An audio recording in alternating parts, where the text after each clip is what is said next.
Hi, this is my second video of the day, and it's a late video that I'm actually talking about here is the one from The Atheist Antidote, talking about homosexuality and evolution.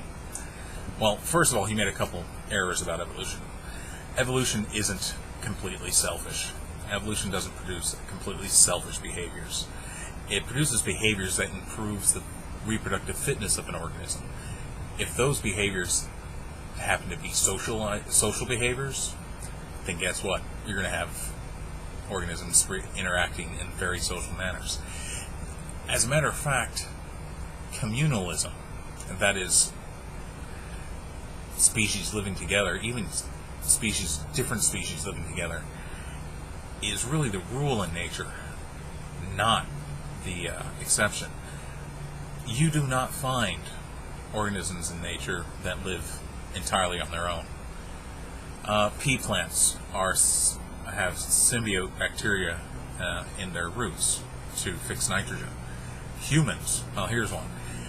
Do you realize that about 100 if you take all your cells in your body, the number of prokaryotic cells in your body that are not fucking phone. Okay, back where I left off.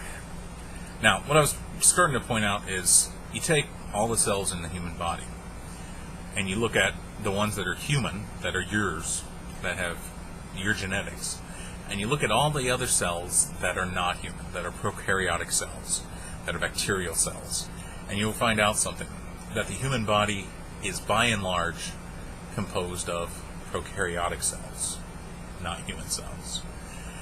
The prokaryotic cells in our bodies actually outnumber our human cells by about 4 to 1, give or take. The human body itself is one big community of all these human cells of ours working together, as well as the non-human cells working together with our human cells in a communal fashion to produce a fairly, fit and survivable organism. So, sorry. Selfishness and evolution, not really valid bedfellows there. So, and we also take a look at humans. Humans live in cultures. We live in groups. You want to know why homosexuality continues to exist in human society? Well, I'll give you 2 reasons. Well, I'll give you 3.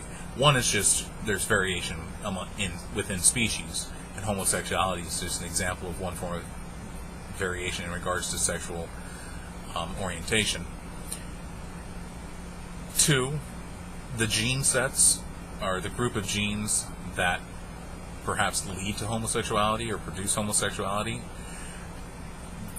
Genes within those sets also help with the fitness of other members of the population. So when you get the right draw of genes, you become a homosexual individual. If you have a different set of genes, you become a very well reproductively fit individual and heterosexual. And thirdly, cultural selection, cultural pressures. Homosexuals are seen in a negative light by most cultures.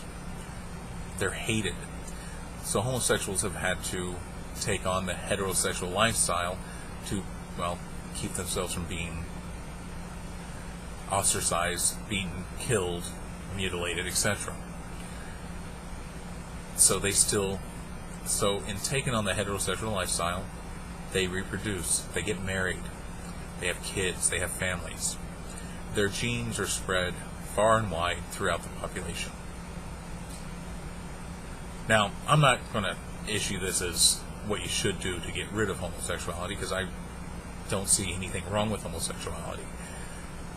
Roughly 1,500 species of animals show homosexual behavior. It's just one of the variations in populations of organisms.